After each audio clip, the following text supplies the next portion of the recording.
Bueno, hace mucho tiempo que quiero hacer esta entrevista, hablar con él. Vamos a agradecerle a Néstor Espósito, nuestro compañero que hizo las diligencias para que estuviese aquí con nosotros el fiscal Federico Delgado. ¿Cómo le va, doctor? Gracias por estar acá. Gracias por invitarme. No, un placer, por cierto. Porque vengo leyendo un montón de afirmaciones suyas, descripciones respecto de que lo quieren quebrar, que le arman causas, que le hacen aprietes. Y uno piensa de la justicia siempre, yo no digo de la justicia, del Poder Judicial, que es uno de los poderes que dan garantías a la democracia, piensa que las cosas no funcionan de esa manera. A veces se sospechan, ¿no es cierto? Pero cuando alguien de carne y hueso como usted sale y dice, me están apretando, y uno lee declaraciones como, el que se lo va a cargar es Víctor Stinfale, por ejemplo, el abogado que estuvo vinculado a la causa Time Work, o de Arribas, que es el titular de los espías en la Argentina, dice, ¿ante qué se está enfrentando y por qué, doctor? Sí, no es un lugar grato para mí tener que contar estas cosas, pero también es parte de mi obligación como funcionario público, como servidor público, porque yo soy una cara y un cuerpo que lo puede contar, pero esto le pasa a muchas personas, a mucha gente que está presa, a mucha gente que sufre la impotencia de la justicia. Y yo diría tres cosas. La primera es que nosotros hemos ingresado en un proceso de degradación hace mucho tiempo, en nivel institucional. La justicia no escapa de ese proceso. ¿Cuánto tiempo, doctor? Y yo no ¿Desde sé, cuándo viene yo esto? no sé, yo creo que viene hace muchísimo, muchísimo. Pero tiene una intensidad ahora que yo en lo personal nunca la había visto. Creo que la ley se ha despojado de todo contenido moral, funciona como un arma, como un martillo, como una tenaza, como una pinza. Y muchos jueces han perdido todo tipo de pudor. Y en la facultad nos enseñaban, cuando yo era mucho más joven, que los jueces tenían que tener pudor porque administraban poder y tenían que administrar algo que era muy sano, que era la ley, que era el mecanismo que nos hacía libres y que tenía que garantizar nuestra libertad y nuestro patrimonio. Pero eso se ha dado vuelta y la Argentina está llena de casos, el mío es uno de ellos, donde sufrimos violencia. Violencia que irónicamente dimana del lugar donde uno debería buscar paz, que es la justicia. Pero estamos en un proceso muy complejo. A ver, en el caso de Time Warp, y por eso nombraba yo al doctor Víctor Stinfale, que estuvo preso por esta cuestión, se lo acusa, doctor, de filtrar información. Sí. Es decir, que había secreto de sumario y que usted filtró información a Sí. periodistas o medios de prensa antes que a los interesados Sí. en la causa. Sí, el problema es que ese día que dicen que filtré, no había secreto de sumario. O sea, Pero sin embargo, o sea, la causa es trucha. Pero sin embargo, aquí estamos. y la causa la tiene el doctor Martínez de Giorgi. Así es. Digo, le pregunto esto, ¿saben por qué? Porque veo que todas las causas del doctor Sí, van a Martínez de Giorgi. sí, No sé si es una coincidencia. No sé, digamos, la justicia está sospechada toda.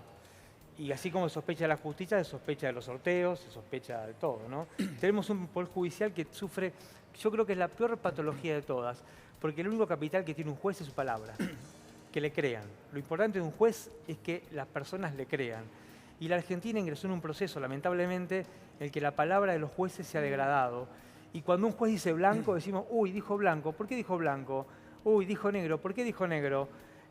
Y entonces me parece que es imposible vivir una sociedad organizada en base a derechos cuando no está claro quién tiene legitimidad para distinguir lo que está bien de lo que está mal. Pero imagínese si no lo entiende usted que está dentro, ¿qué le pasa al ciudadano Es común tremendo. cuando ve a un Ollarvide, por ejemplo, que después que se fue de la justicia, se jubila, se retira, renuncia, le aceptan las condiciones, todo lo que ya sabemos, llega un día ante el juez Bonadío y le dice, no, lo que pasa es que a mí me apretaban para decidir esto, tuve que firmar, pero yo no quería. Digamos, ¿cómo se maneja esto? ¿Sabes qué me preocupa más?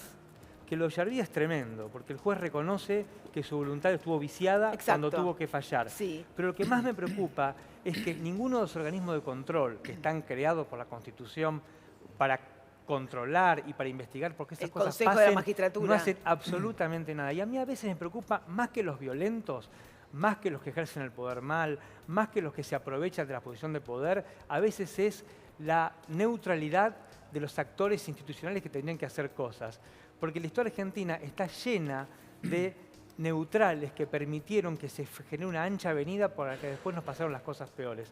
A mí me parece que estamos en una situación muy grave, pero no solo del plano de que la justicia funciona mal, que hay jueces malos, que hay fiscales malos, y que hay muchos buenos también, por cierto, sino que lo que más me preocupa es la desidia y la neutralidad, entre múltiples comillas, o la zona de confort de aquellas personas que tienen cargos de relevancia, entre cuyas obligaciones se encuentra auditar, preguntar, escrutar, no digo perseguir, digo hacer su trabajo y preguntarse por qué estamos en una dinámica donde el 80 o 90% de la gente que va a la justicia, entre las que me incluyo, están insatisfechas.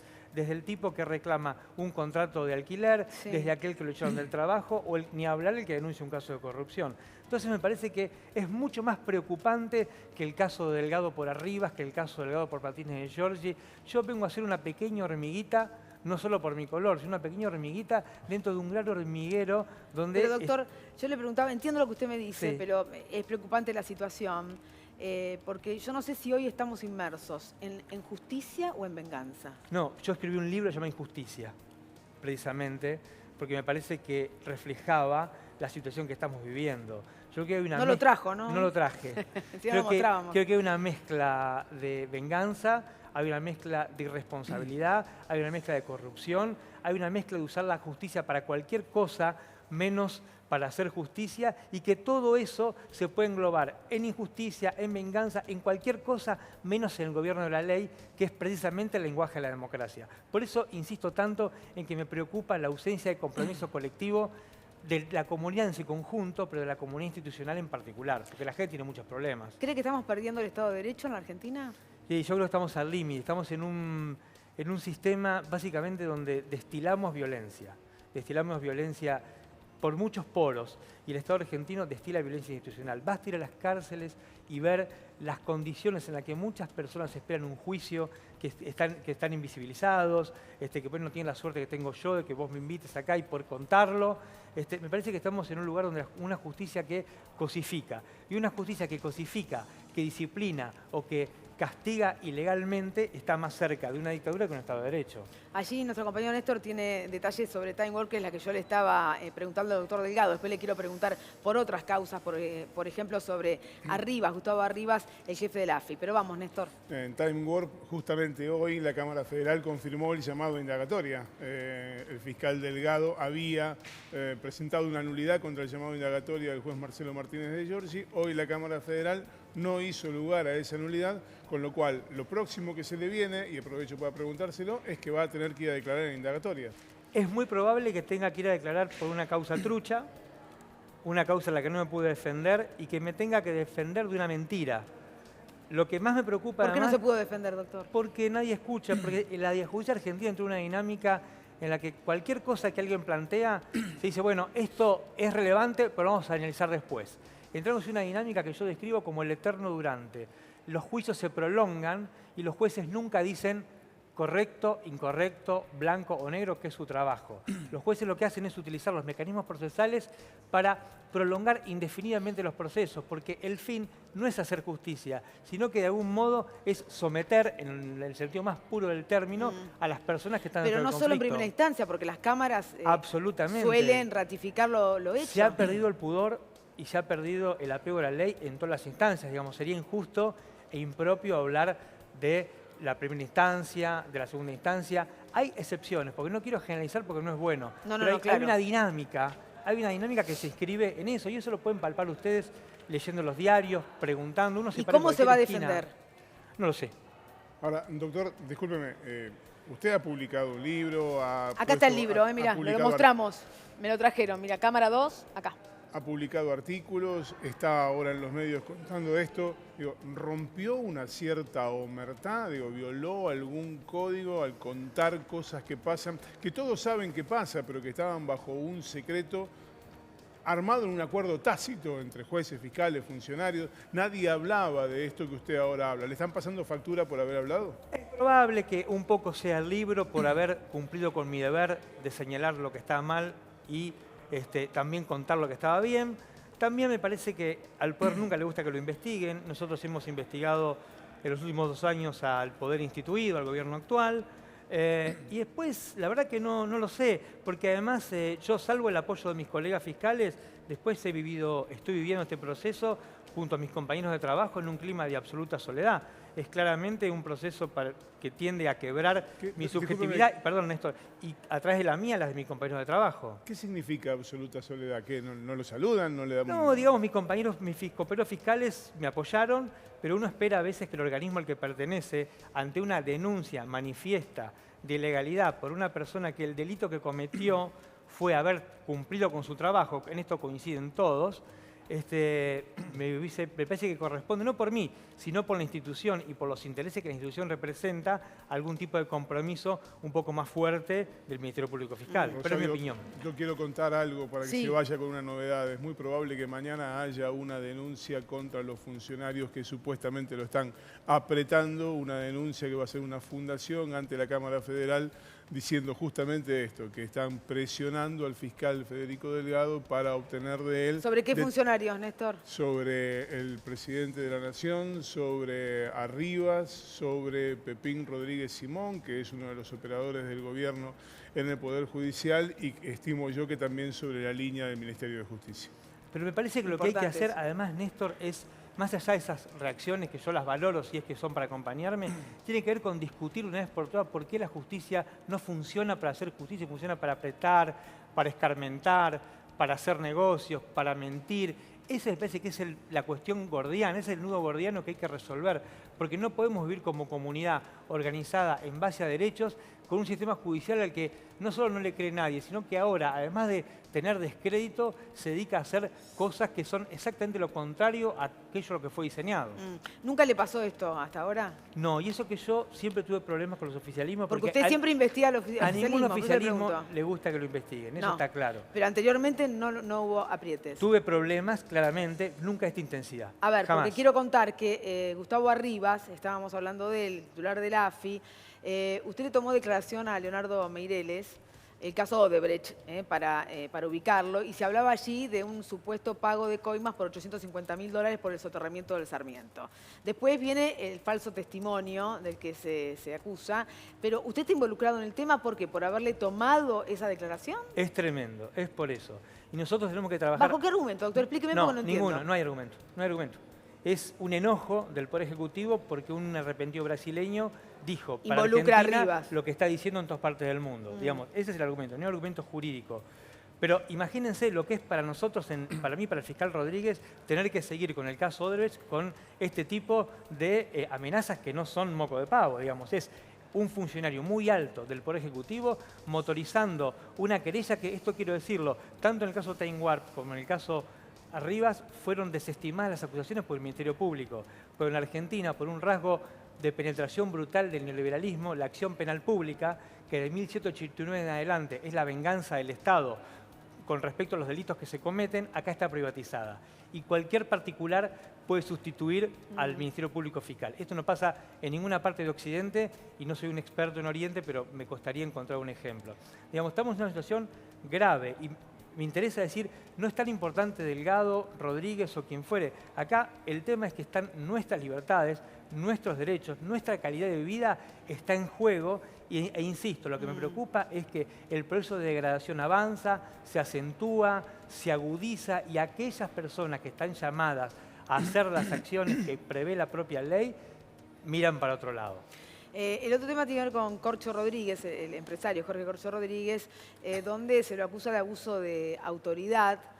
Se ha pedido que se lo aparte de la investigación y esto también recae en el juzgado de Martínez de Giorgi. Sí, también recayó ahí. Con el tema Rodríguez se aclaró un poco la cosa porque digamos, las pruebas que Rodríguez lo que hacía era quererme sacar del medio, el juez no le hizo lugar. Pero además de eso, ahora las personas que Rodríguez decía que mentían fueron ante el juez Casanelo y ratificaron toda la perspectiva del Ministerio Público Fiscal, con lo cual la acusación quiero pensar que se disolvió porque las propias pruebas que usamos nosotros han sido por tercera vez ratificadas. Pero sí, acá el tema es que cuando tocas algún interés que tiene que ver con el poder instituido, económico, social o político, automáticamente lo que uno recibe es una reacción violenta y en este caso una violencia ejercida por los jueces de la Nación. Y doctor, y antes de presentadas las denuncias que estamos describiendo, Sí. ¿lo llamaron por teléfono? ¿Le No. dijeron no hagas más esto? No. No porque a mí me parece que ¿No mandaron a nadie a verlo? No, porque me parece que... Bueno, Néstor me conoce un poco a mí, cómo trabajo en tribunales. Me parece que para abrir una puerta o que suene o que un teléfono alguien te llame, hay que atenderlo o la puerta hay que abrirla. Digamos, ahí me pagan simplemente para ir todos los días, algunas horas a ¿Cuánto tribunales. cobra un fiscal, doctor? 120.000 pesos. Cobramos muy bien. No, más, 140.000 pesos. Muy bien cobramos. Pero nuestro trabajo no es hablar con gente, ni atender teléfonos, ni dialogar con emisarios de ningún tipo, sino que es ir, leer los expedientes y tratar de aplicar la ley. Lo que pasa es que en Argentina ese trabajo, cuando tocaba el poder, siempre fue difícil. Yo fui fiscal muy joven y padecí los sobornos del Senado de la época de la Rúa. Sí. Digamos, padecí ese proceso, padecí también en su momento a Julio De Vido, padecí muchas cosas, pero nunca llegamos a este nivel en que las causas son armadas dentro del propio espacio judicial. Es muy normal que un imputado arme una causa, que un imputado denuncie una mentira, pero jamás que cuente con el aval de las instituciones y con el silencio de las otras instituciones que deberían controlar que esas cosas no pasen. Doctor, aquí tenemos varias causas que nos llaman la atención. Con Néstor solemos tratar de comprender. Voy a hablar de la causa de los cuadernos o de las fotocopias de los cuadernos, porque yo no comprendo, no quiero que usted haga valoración si no quiere respecto de ningún colega, ni fiscal ni juez, sino comprender cómo funciona una denuncia, cómo funciona la construcción de una prueba, cómo se detiene a alguien, por qué razón, porque pareciera que ahí la causa no tenía que estar en manos de los que están. Los cuadernos nunca vimos los originales, son fotocopias, y esto es un indicio dicho por expertos en la materia. Con indicios se produjeron detenciones, y aquellos que se arrepienten y dicen lo que el fiscal o el juez quieren escuchar se van a su casa y los otros no. Yo diría ¿Cómo se traduce esto? Tres cosas. En cuanto a la radicación de los expedientes, a qué juez le tocan, me voy a remitir un excelente libro que se llama Forum Shopping de un amigo mío, se llama Pablo Sloninsky, que lo acaba de publicar, que explica en blanco sobre negro cuáles son los mecanismos que tienen las personas para eludir el sorteo. Digamos, porque claramente hay un sistema específico, pero también hay trampas. Dos, con respecto a los indicios y a la posibilidad que tienen los jueces de ordenar detenciones, a esas cosas me refiero yo cuando hablo de los peligros que estamos viendo en la Argentina cuando el sistema no funciona del todo bien. Un juez de instrucción, Bonadío, Martínez de Giorgi, Pérez, García, el que fuere, tiene un enorme poder sobre nosotros. Nos puede tener 10 días hábiles presos sin explicarnos por qué. Por eso es tan importante que el proceso penal funcione correctamente y que haya instancias de control. Nadie a priori puede establecer cuándo un juez puede tener o cuándo no puede tener, porque tiene facultades para hacer eso. Si lo hace mal, después tiene que rendir cuentas sobre eso. Pero en Argentina tenemos graves problemas de rendición de cuentas. Y después lo del arrepentido es una figura que hay que hacerse cargo de lo que significa trabajar con sistemas de arrepentidos. Yo no voy a discutir la eficacia que tiene el arrepentido. ¿Usted está de acuerdo con esa ley? Creo, ya no discuto la eficacia porque es una obviedad. Una persona viene y le cuenta al juez, hice esto, aquello, y a cambio, firma un contrato, a cambio de un poco de una pena menor, voy a contar todo lo que pasó. Pero le puede mentir, Pero a doctor. mí me parece, bueno, pero en ese caso la ley tiene un mecanismo que es que comete un delito mayor, un delito muy grave quien le miente al juez. Pero a mí lo que me preocupa es otra cosa, es que tiene que ver con la figura de arrepentido en términos filosóficos. No creo que esté bien que el Estado, que tiene el monopolio legítimo de la fuerza, pueda hacer cualquier cosa con nosotros, desde meternos 10 días presos sin decirnos por qué, arruinar nuestro patrimonio, nuestra vida, nuestra subjetividad. Necesita con todo ese poder sentarse a la misma altura con un delincuente y negociar, firmar un contrato para saber por qué razón, qué hizo esa otra persona. Está bien que el Estado negocie de esa manera con delincuentes. Yo en términos filosóficos tengo muchísimas dudas y me parece que a veces, en aras de buscar la eficacia, del resultado rápido, manoteamos institutos que vienen de otras culturas, de otros lugares, donde las personas tienen otra relación con la ley y donde no tenemos, como yo trabajo en el libro, una cultura de los ilegalismos. Los argentinos tenemos una relación muy singular con la ley, por lo cual la importación de estas figuras va a tener y en el futuro va a generar muchas más discusiones porque son figuras muy complejas de aplicar en contextos de un nivel de corrupción social en términos amplios como el nuestro. Néstor, a ver, tenías algo. Contado esto en estos términos, digo, es tremendo. Digo, que las causas se armen y se arman de dentro del Poder Judicial es casi una revelación que le hiela la sangre a cualquier persona que estuviera escuchándolo en este momento, sobre todo viniendo de quien viene. Ahora digo, más allá de esto, la independencia del Poder Judicial, entendida como la plantea la Constitución, ¿pasó a ser una entelequia? Desde hace mucho tiempo, pero en el libro lo trabajo, la justicia nació, como decís vos, Néstor, para controlar al Ejecutivo y al Legislativo. Claro. Pero por una deformación de la Argentina, la justicia juega el juego que debería controlar. Nuestros jueces juegan el juego de la política en sentido partidario desde hace muchísimo tiempo. Muchísimo tiempo. Eso es lo que explica, por ejemplo, la famosa doble vara, que la justicia sea tolerante con el poder en turno, como fue con Menem, para irme bien lejos, y después fue brutal con el menemismo cuando dejó el poder, como pasó con De la Rúa, como pasa con el kirchnerismo, y como seguramente seguirá pasando si no hacemos alguna cosa rápido. Usted planteaba recién el tema de los arrepentidos. Uno, hasta el sentido filosófico del arrepentimiento, con sentido casi religioso, yo me arrepiento de algo que reconozco que hice mal e intento repararlo. En este caso en particular, no hay nadie que se haya arrepentido voluntariamente, sino más bien parece coaccionado por un sistema judicial que le dice, hablas si te vas, no hablas si te quedás adentro. Entonces, ahí no hay un arrepentimiento, por lo menos no uno genuino. Parece una extorsión. Claro. Eso. Bueno, eso, la verdad que son personas muy importantes las que se han arrepentido, supuestamente. Acá no hay un arrepentimiento en términos con la carga valorativa de la cuestión religiosa, sino que lo que hay es un contrato, una mercantilización de la verdad que la hace el Poder Judicial con una persona que cometió un delito. Ahora, la casuística, el tema de la extorsión, el ámbito de autodeterminación o la libertad de cada persona que fue a prestar declaración en esa calidad, yo eso no lo sé y no puedo hablar. Doctor, ¿no hay una cosa así de los, digamos, el arrepentimiento para los ricos? Lo voy a poner así, más brutamente para que se entienda. Si yo robo una bicicleta y voy y le digo al juez, ¿sabe, señor juez? Me arrepiento de haber robado la bicicleta. Me dice, pero ¿sabes qué pasa? Tiene que ir preso porque robó la bicicleta. En cambio digo, sí, la verdad que yo pagué coimas o le di tal a tal funcionario, no está aprobado ni el dinero, no está sentado en ningún lado, no hay una cuenta donde se pueda verificar y me voy a mi casa. Y ni siquiera me investigan por otros delitos, que podría ser lavado de dinero, evasión fiscal y otros más. Sí. ¿Cómo es este sistema donde no somos iguales ante la ley? Toda la justicia penal en particular tiene un sesgo de clase que es obvio. Ah, eso iba. Digamos, vas a ir a una cárcel para ver quién es la mayor población. Tiene un sesgo de clase. La justicia, la penal en la Argentina, sobre todo, es muy dura con los débiles y es bastante laxa con los fuertes. Pero esta es la historia de nuestro país y eso es la que tenemos que trabajar. Que la figura del arrepentido tiene un sesgo de clase, pero obviamente porque son figuras para qué tipo de crímenes. Complejos. Crímenes complejos, ¿quiénes cometen? Los que pueden. Estamos pensando en narcotráfico, en lavado de dinero, en grandes casos de corrupción. Los sistemas del arrepentido son casi la confesión del Estado que no puede contra algunas organizaciones mafiosas. Esto empezó en Boston en los años 40 contra Al Capone. Se usó en Italia para el hermano Puliti en los años 90. Y siempre que el Estado confiesa cierta impotencia, empieza a buscar herramientas o atajos para ver cómo puede enfrentar una criminalidad que lo sobrepasa. El problema es cuando esas figuras las usamos, las importamos de una manera como por ahí lo hacemos en la Argentina, ¿no? Todo sobre la marcha, viéndolo. Yo no quiero hacer especulaciones de cómo va a terminar esto, porque además no lo sé.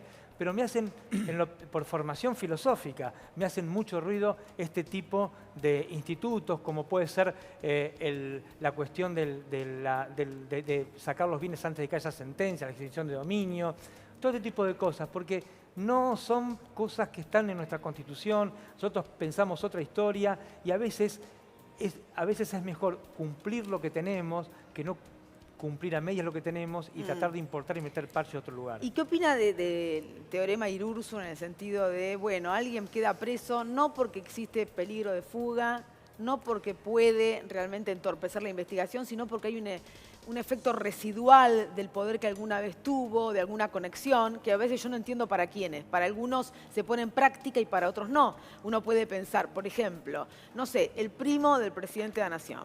No tiene realmente, no efecto residual, sino poder concreto para poder intervenir o interferir que algún otro exfuncionario de la Nación.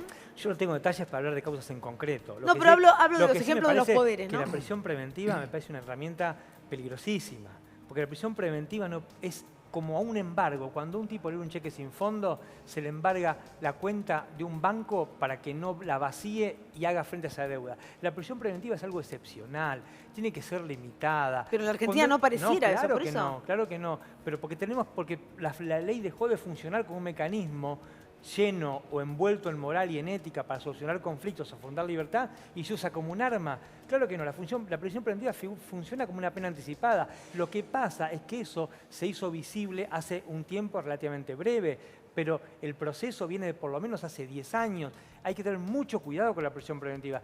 Tan es así que nosotros en la Argentina hemos sido mucho más benévolos con los crímenes de lesa humanidad, donde se fijaron estándares específicos para que la prisión preventiva no sea una pena anticipada, pero se ha desmadrado la cuestión y la verdad que las expectativas sociales de regeneración institucional, la bronca social contra la corrupción, contra la impunidad, contra lo que fuere, se ha empezado a solucionar también con un atajo en el caso de la prisión preventiva. Y es algo muy peligroso, porque cualquiera de nosotros, aunque nos parezca lejano, cualquiera de nosotros, en cualquier momento, por voluntad de cualquier juez de este país, puede sufrir una prisión preventiva. Por eso yo insisto tanto en la necesidad de que los mecanismos de rendición de cuenta empiecen a hacer su trabajo, porque algún día, ojalá me equivoque, puede ser tarde.